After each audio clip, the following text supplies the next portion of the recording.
Hello students, good morning. Myself Mohit मैंग प्रकाश। और आज हम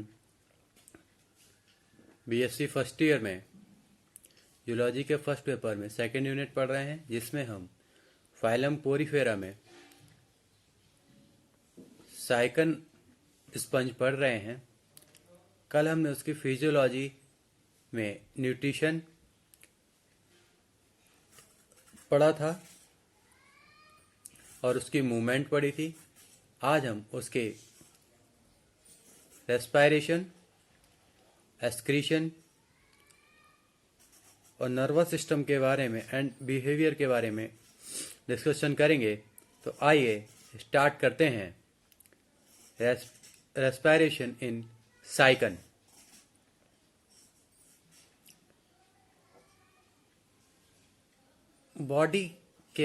बॉडी या शरीर के अंदर प्रवाह करते हुए जल तथा स्पंज की कोशिकाओं के बीच सरल विसरण यानी सिंपल डिफ्यूजन द्वारा गैसों का विनिमय होता है। जल से कोशिकाओं में विसरित हुई ऑक्सीजन जीवद्रव्य अणुओं यानी प्रोटोप्लाज्मिक मॉलिक्यूल्स का ऑक्सीकरण यानी ऑक्सीडेशन करती है, जिससे ऊर्जा मुक्त होती है या फ्री होती है। यह ऊर्जा या एनर्जी एटीपी में निहित हो जाती है।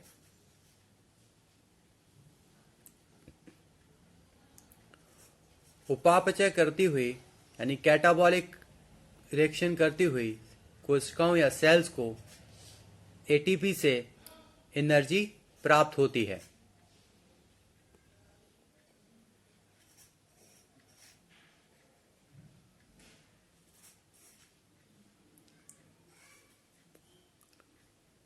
अब हम बात करते हैं इसके एक्सक्रीशन की। तो इसका एक्सक्रीशन किस प्रकार होगा, आइए देखते हैं। और किस किस मटेरियल का एक्सक्रीशन होगा, हम वो भी इसमें डिस्कशन करेंगे।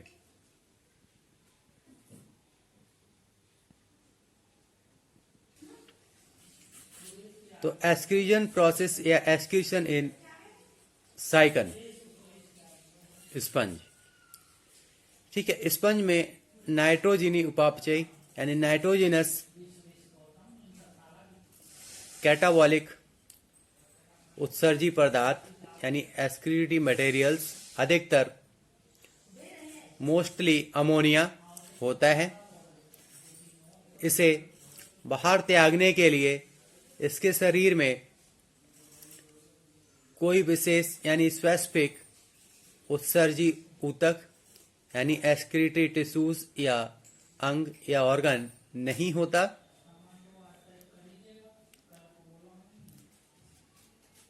यह बाहर जाने वाली जलधारा में विसरण द्वारा, डिफ्यूजन द्वारा शरीर से बाहर निकाल दिया जाता है। कुछ शोधकर्ताओं के अनुसार उपापचयी क्रिया में उत्पन्न उत्सर्जी पदार्थ को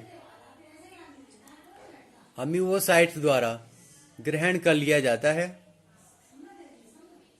और बाद में वे उसे स्पंज गुहिका में छोड़ देते हैं।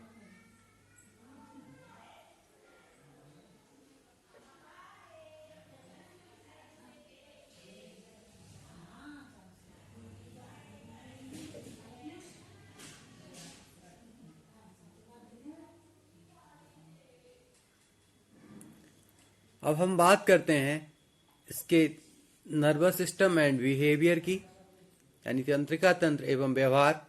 इसका नर्वस सिस्टम और बिहेवियर कैसा होता है, आइए देखते हैं।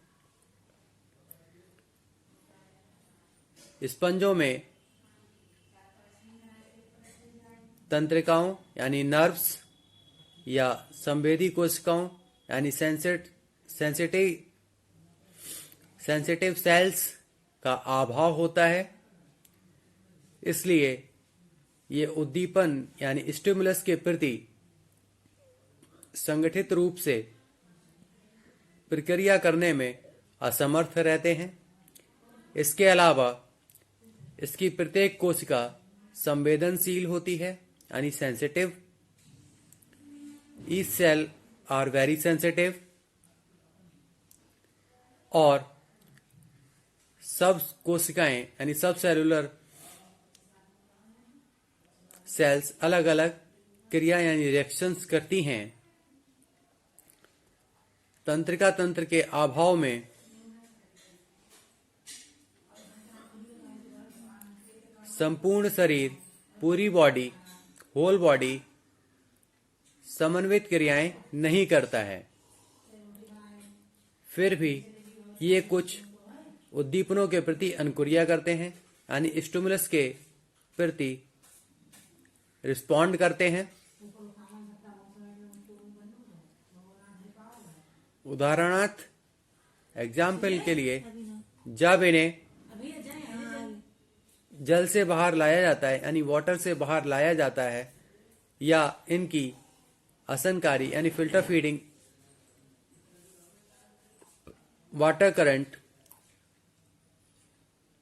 रोक दी जाती है तो इनका शरीर सिकुड़ जाता है या इनकी बॉडी सिकुड़ने लगती है यानी कंस्ट्रक्शन होने लगती है।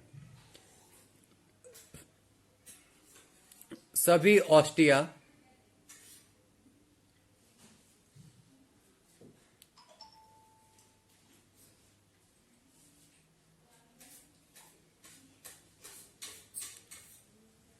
ऑल ऑस्टिया एंड और ऑस्कुलमो एंड ऑस्कुलम्स के चारों ओर संकुचनशील कोशिकाएं यानी कॉन्ट्रैक्टाइल सेल्स होती हैं जिन्हें मायोसाइट्स कहते हैं। ये छिद्रों को यानी पोर्स को बंद करने यानी क्लोज करने के लिए सक्षम होती हैं। इनके अंदर आवेगों के संचालन की क्षमता बहुत कम होती है, इसलिए प्रकाश यानी लाइट, स्पर्श यानी टचिंग, रासायनिक यानी केमिकल्स इत्यादि उद्दीपनों यानी स्टिमुलस के लिए प्रतिक्रिया यानी रिएक्शंस अति मंद यानी बहुत स्लो होती है।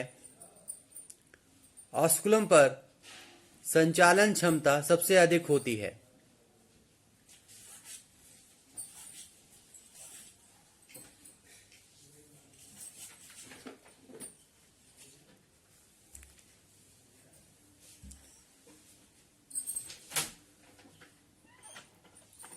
ओटोजेट एंड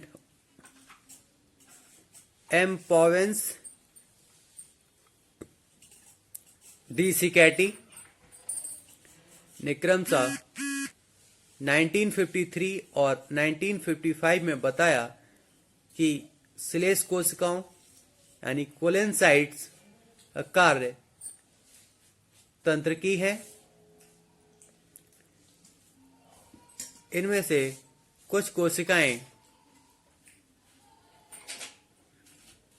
तंत्रिका कोशिकाओं की भांति क्रिया करती हैं यानी नर्व सेल्स की भांति रिएक्शंस करती हैं और कोइनोसाइट्स को पेनाकोसाइट व मायोसाइट के साथ जोड़ने के लिए उनके बीच एक विस्तृत डिफ्यूज जालिका का निर्माण करती हैं। तंत्रिका कोशिकाएं उद्दीपनों यानी स्टिमुलस को ग्रहण करने तथा संचालन करने का कार्य करती हैं।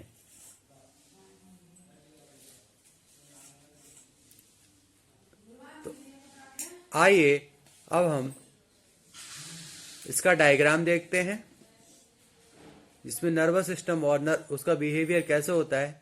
आइए अब हम उस डायग्राम के थ्रू इसको क्लियर करते हैं।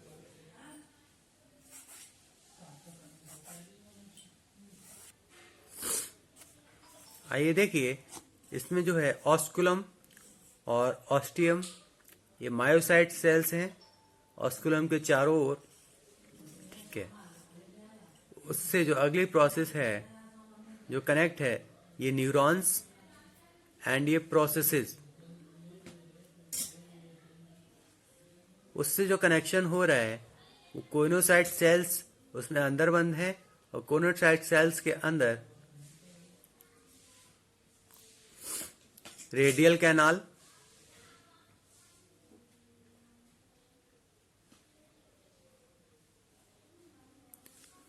फिर कोइनोसाइट सेल से फिर से न्यूरॉन्स,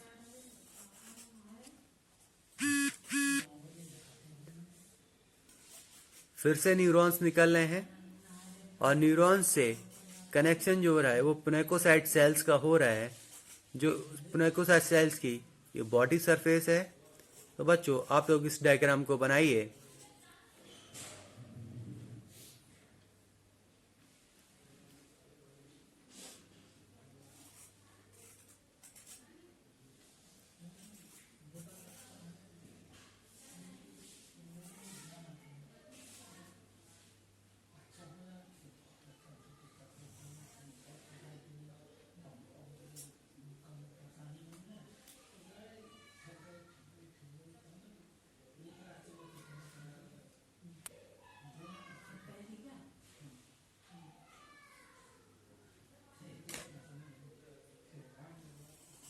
क्या क्या हो गया पापा? क्या?